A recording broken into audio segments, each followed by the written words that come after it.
بسم اللہ الرحمن الرحیم۔ السلام علیکم۔ میں ضیاء الاسلام آپ کی خدمت میں حاضر ہوں۔ میرے عزیزو، اس دور میں بھی اور نزول قرآن سے پہلے بھی ہر معاشرے میں کردار کی نوعیت ہمیشہ مختلف ہی رہی ہے۔ آئیے دیکھتے ہیں کہ اس دور کے مذہبی اسکالرز اور محققین کردار کی تعریف کس طرح کرتے ہیں۔ ڈنمارک کے شہر کوپن ہیگن سے ایک فلاسفر سورن کیرکیگارڈ کے مطابق اخلاق کردار کا نام ہے، اور کردار وہ ہے جو انسان کی ذات کے اندر منقوش ہے۔ کریکٹر در حقیقت داخلیت کا نام ہے۔ بد اخلاقی بھی توانائی کی حیثیت سے کریکٹر ہے، لیکن اگر کوئی شخص نہ اچھے اخلاق کا مالک ہے نہ ہی برے کا، تو وہ انسان نہیں، حیوان ہے۔ دوسری طرف ایک اور فلاسفر پروفیسر وائٹ ہیڈ کے نزدیک کردار صداقت کے مظاہرہ کا نام ہے، اور جب ظاہر حقیقت کے ساتھ ہم آہنگ ہو جائے تو اسے صداقت کہتے ہیں۔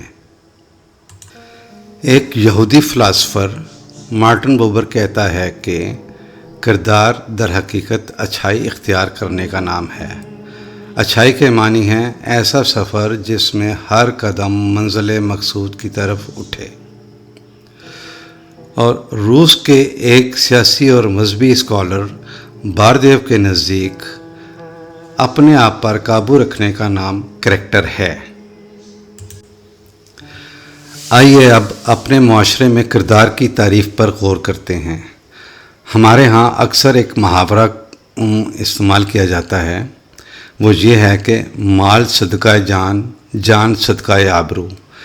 اس محاورے کے پہلے حصے میں جان کے حوالے سے مال کی اہمیت پر زور دیا جاتا ہے، یعنی اگر جان کا خطرہ ہو تو مال کی پرواہ کیے بغیر جان کی حفاظت۔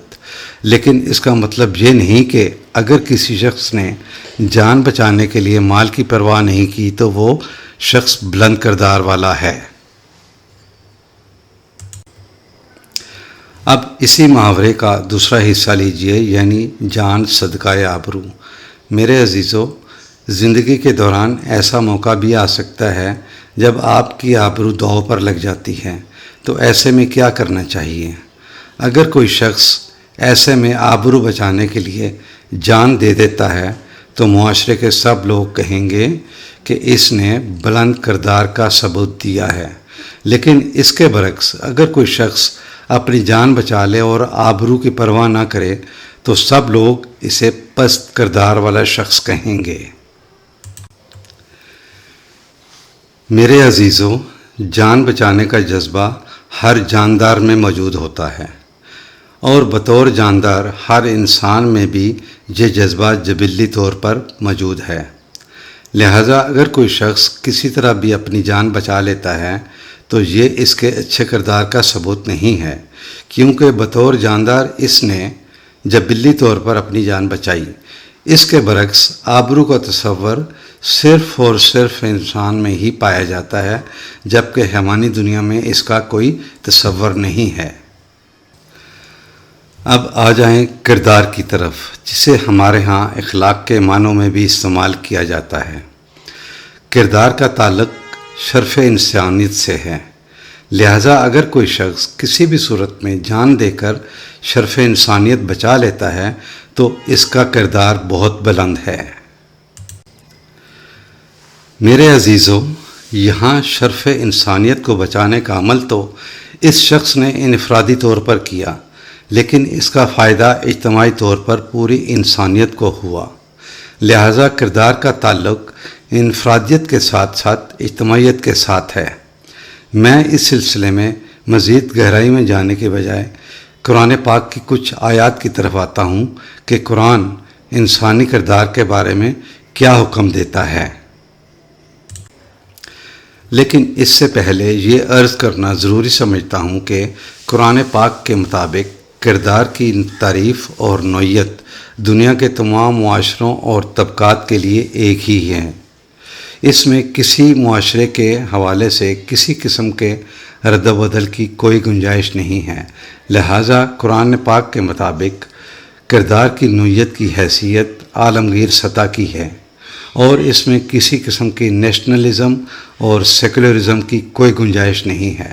مثلاً سود کی ممانعت دنیا کے تمام معاشروں کے لیے ممنوع ہے، لہٰذا انسانی اقدار پوری دنیا میں ایک ہی ہونی چاہیے، اور یہ اقدار عقل انسانی وضع نہیں کر سکتی، یہ وحی کے ذریعے ہی ملتی ہیں اور قرآن پاک کے اندر موجود ہیں۔ ان اقدار کے مطابق زندگی بسر کرنے کا نام ہی کردار ہے، اور قرآنی اصطلاح میں اسے تقویٰ کا نام دیا گیا ہے۔ قرآن پاک میں سورہ نساء کی آیت 135 اور سورہ مائدہ کی آیت 8 میں بڑی تفصیل سے اس پر روشنی ڈالی گئی ہے، جن کا مفہوم قریباً ملتا جلتا ہے۔ اب میں ان قرآنی آیات کا مفہوم پیش کرتا ہوں، اگر کوئی غلطی ہو جائے تو معافی چاہتا ہوں۔ اے ایمان والو، تم عدل و انصاف کی پوری حفاظت کرو۔ اگر تمہیں کسی معاملہ میں گواہی دینی پڑے تو اپنے اور بیگانے سب کے خیال سے بلند ہو کر صرف اللہ کے لیے شہادت دو، خواہ یہ شہادت خود تمہارے اپنے خلاف ہی کیوں نہ جائے یا تمہارے والدین اور رشتہ داروں کے خلاف۔ اس کا بھی خیال نہ کرو کہ جس کے حق میں تمہاری شہادت جا رہی ہے وہ امیر ہے یا غریب۔ قانون خداوندی امیر اور غریب دونوں کا سب سے زیادہ محافظ ہے، لہٰذا خدا کا حق سب پر فائق ہے۔ دیکھو کہیں ایسا نہ ہو کہ تمہارے اپنے مفاد، رشتہ داری کے تقاضے یا دولت مندی کی وجاہت کا خیال تمہیں انصاف سے روک دے۔ اس باب میں تم اپنے کسی جذبے کی پرواہ مت کرو۔ ایسا بھی نہ ہو کہ تم شہادت دیتے وقت کوئی گول مول یا پیچدار بات کہو یا ویسے ہی ٹال جاؤ۔ یاد رکھو اللہ تعالیٰ تمہارے اعمال سے باخبر ہے۔ میرے عزیزو، یہ ہے انسانی کردار کا قرآنی تصور۔ کیا ہم میں سے کوئی ایک بھی اس پر عمل کرنے کا دعویٰ کر سکتا ہے، یا ان کو ہر کوئی اسی طرح سمجھتا ہے؟ یہ تمام تر تحقیق ثابت کرتی ہے کہ کسی بھی معاشرے کی ترقی کا دار و مدار صرف اور صرف کردار پر منحصر ہے۔ صرف ایک فرد کا اچھا کردار معاشرے میں اجتماعی طور پر بے حساب مثبت نتائج کا سبب بنتا ہے، اور اگر ہم سب اس کردار کو قرآنی اصولوں میں ڈال لیں تو ہمارے معاشرے کے تمام تر مسائل خود بخود حل ہو جائیں گے، جس کا اثر پوری دنیا پر یقیناً ہوگا۔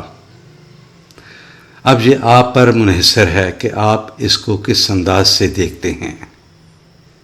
اللہ حافظ۔